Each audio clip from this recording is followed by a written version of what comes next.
Hey guitar players, in this video I want to talk to you about playing outside. A student of mine has asked me how I would get outside sounds, so here's a couple of ways that you can do that. This is if you're playing on static harmony,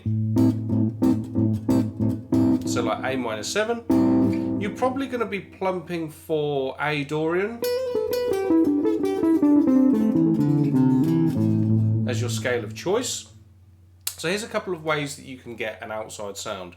If you're playing a line in A Dorian, what you can do is momentarily shift up a semitone and then bring it back so that it's in key. So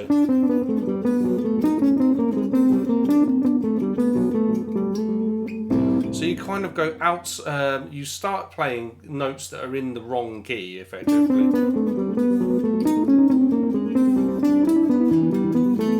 And then you bring it back in, okay? So A Dorian notes, then up a semitone, and then back into A Dorian notes. So here's my A minor 7 chord.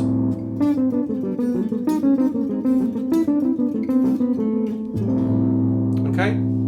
You probably wouldn't play a pattern or something that's as obvious as that. But as you're improvising away,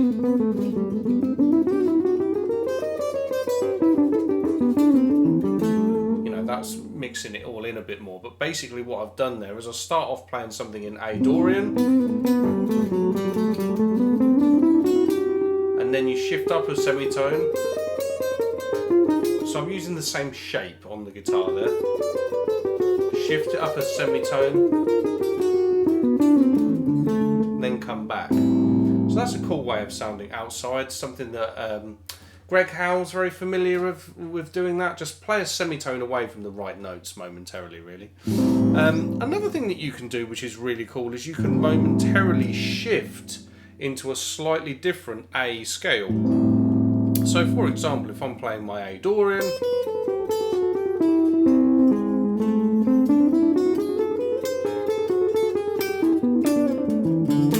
what I've done there is I've shifted from the A Dorian sound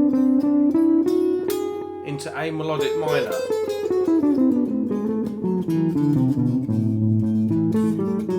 Back to Dorian. Melodic minor.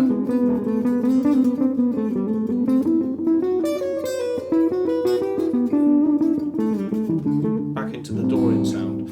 You could also do the same thing with harmonic minor, actually.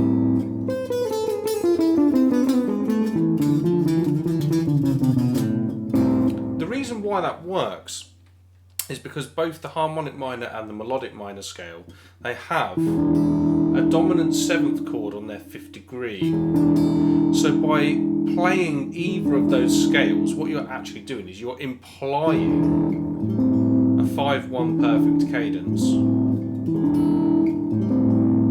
You could also even play, for example, as you're playing your A Dorian, you could then go into something like the altered scale,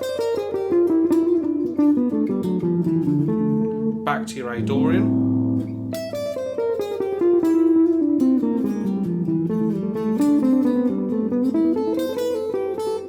because what you're setting up there is that 5-1 altered cadence thing.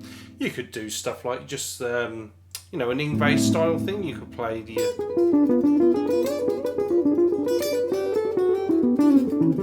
your diminished 7th arpeggios or something like that. Just anything, basically. Let's just recap all of this. All of the things that I've done is I've played notes that are the same scale, really, as what I'm targeting on that one chord, a semitone away from the chord, because obviously that just sounds ugly as sin for a while. Then another thing that you can do is basically play as if you're playing an altered dominant chord, like a 5th above. So you're setting up a perfect cadence that's not actually there. That actually gives you a really, really cool, interesting outside sound. There's tons and tons of different ways that you can do this, and I've documented loads of those kind of things over at my online learning platform, Cutting Edge Guitar. So if you're interested to learn more of those kind of ideas, they're like rock fusion kind of ideas, or like it's a way to really make your rock playing sound very, very sophisticated.